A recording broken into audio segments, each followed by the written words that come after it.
Magandang araw ho. Kayo ho pala yung nanay ni Jeff?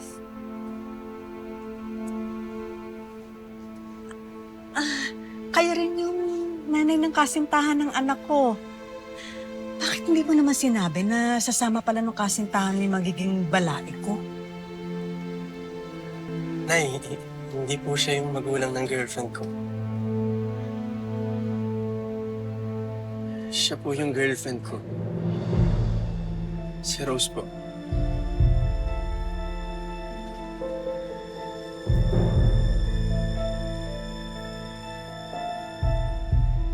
Alam ko hindi isang katulad ko yung inaasahan ninyo ipapakilala sa inyo ni Jeff. Maski ako sa kalagayan ninyo, masyashock din ako.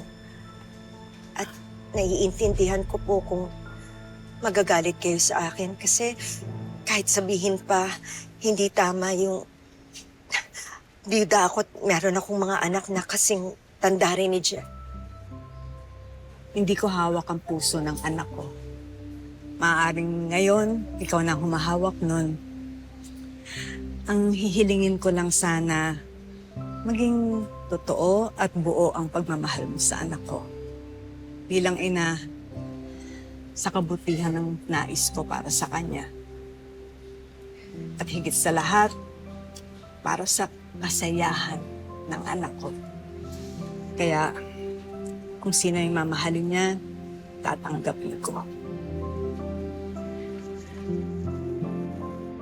Salamat.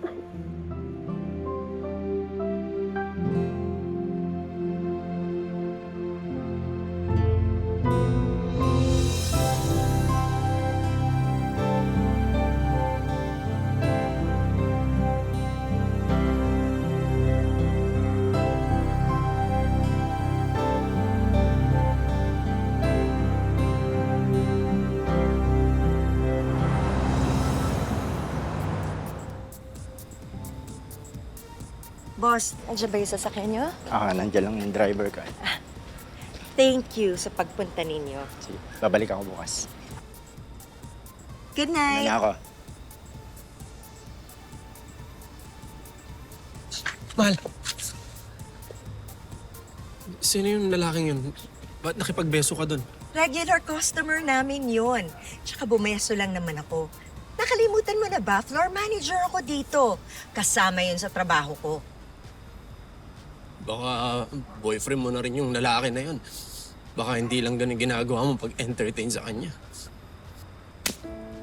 Hindi porke may mga anak na ako at hindi na ako birhen, ay di ko na pinapahalaga ng pagkababae ko. Ganyan pala yung tingin mo sa akin? Napakababa. Alam mo, mag-break na lang tayo. Mahal. Mahal, I'm sorry. I'm sorry sa nasabi ko. Nagselos lang kasi ako eh.